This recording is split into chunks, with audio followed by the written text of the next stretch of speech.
Enlèvement de Souleymane Gbagbo Koné en France, une république bananière au service des dictateurs africains. Ouattara fait la loi, Macron exécute et la démocratie meurt. L'affaire Souleymane Gbagbo Koné est une honte absolue pour la France. Un homme enlevé en pleine rue par des escadrons encagoulés, opérant sur le territoire français, pour le compte du régime criminel d'Alassane Ouattara.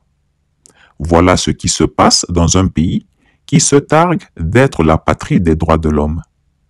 La France a connu la Révolution de 1789. Elle a été le berceau de la Déclaration des droits de l'homme et du citoyen. Elle se prétend gardienne des valeurs démocratiques. Mais en 2025, c'est le règne du silence et de la compromission. Le symbole de la France, la Marianne, a tellement honte de cette attitude qu'elle a certainement baissé son bonnet phrygien sur ses yeux pour éviter de voir une telle dictature se déployer. Comment expliquer qu'un pays supposé être une puissance mondiale laisse des milices étrangères kidnapper des opposants sur son sol sans réagir? Comment admettre qu'une police parallèle, agissant pour le compte d'un régime africain sanguinaire, puisse exécuter ses basses besognes sans être inquiété? Les faits sont d'une gravité extrême et ils posent une question fondamentale. La France est-elle encore un État souverain ou est-elle devenue une vulgaire république bananière où des dictateurs africains font la loi, où les dictateurs africains peuvent opérer pour kidnapper des activistes ou des opposants? De toutes les manières, rien de tel ne peut se produire sans la complicité des autorités françaises. Soit elles savent et elles laissent faire, soit elles collaborent activement à ces opérations illégales. Dans les deux cas, c'est une trahison absolue des principes que la France prétend défendre. Quand un pays ferme les yeux sur de telles pratiques, il cesse d'être une démocratie et on peut le dire sans peur de se tromper, la France est devenue, sous Emmanuel Macron, une véritable dictature. C'est Alassane Ouattara lui-même qui a exigé cette opération rocambolesque d'enlèvement, exactement comme celle qui s'est déroulée contre l'autre activiste Steve Biko en Mauritanie. Le même mode opératoire, la même brutalité, la même volonté d'éliminer des voix dissidentes. Ce n'est pas un cas isolé. C'est un système organisé, une véritable machine de répression transnationale qui s'installe sous nos yeux.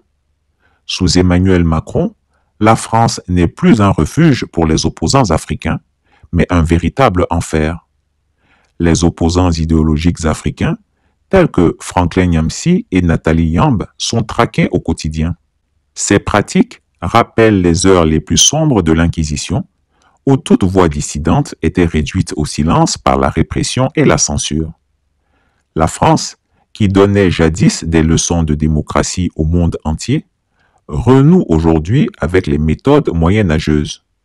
Persécution politique, intimidation, traque des opposants et chasse aux sorcières orchestrée par l'Élysée et ses valets africains. On croyait la lettre de cachet abolie depuis la Révolution française. Pourtant, aujourd'hui, il suffit d'un simple ordre venu d'en haut pour qu'un opposant africain soit expulsé, arrêté ou réduit au silence. Cette dérive est indigne d'un pays qui se prétend le pays des Lumières. La France sous Macron a basculé dans une logique autoritaire, trahissant tous les principes qu'elle prétend défendre. La France est-elle devenue un no man's land où des régimes criminels peuvent agir comme bon leur semble? Où est la souveraineté? Où est l'état de droit? Si un opposant peut être enlevé en France par des hommes de main étrangers, alors plus personne n'est en sécurité. Aujourd'hui, c'est Souleymane Gbagbo. Et demain, à qui le tour? Face à cette dérive, le silence est une complicité. La diaspora ivoirienne doit se lever et exiger des explications du gouvernement français. Les défenseurs des droits de l'homme doivent exiger des comptes.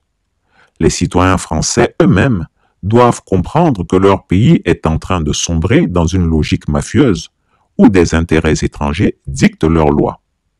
La France, autrefois respectée, est aujourd'hui ridiculisée. Elle est passée du rang de grande puissance démocratique à celui de terrain de jeu pour des dictateurs africains. Si la France accepte cela sans broncher, alors elle ne vaut pas mieux que ces régimes qu'elle prétend combattre. Là où règne le mensonge, il impose la vérité. Chris Yapi ne ment pas.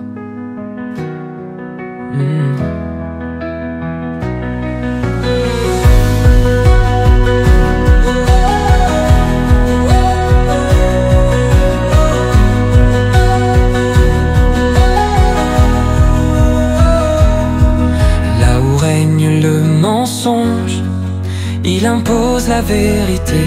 Chris Yapi ne ment pas.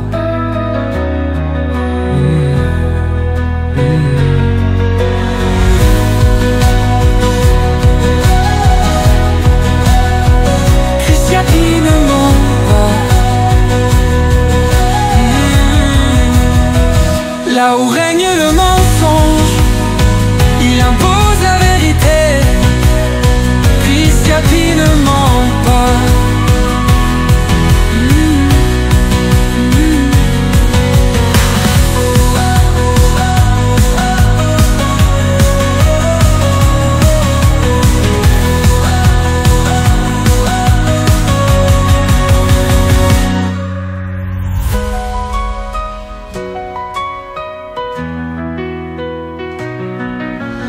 Là où règne le mensonge, il impose la vérité.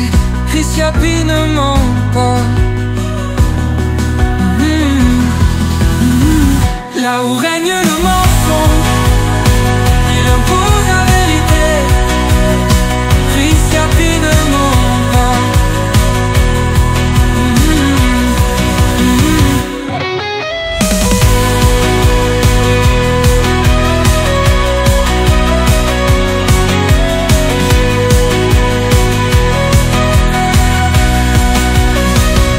Chris Yapi ne ment pas.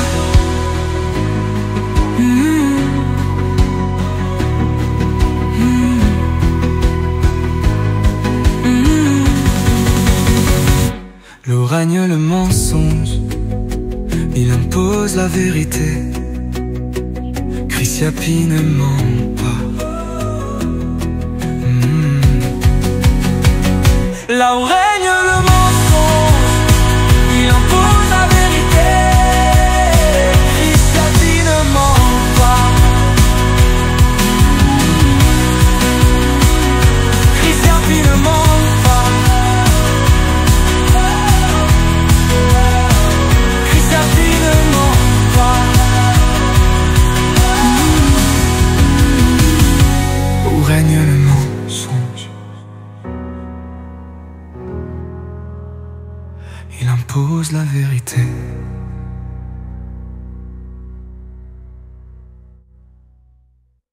Chris Yapi ne ment pas.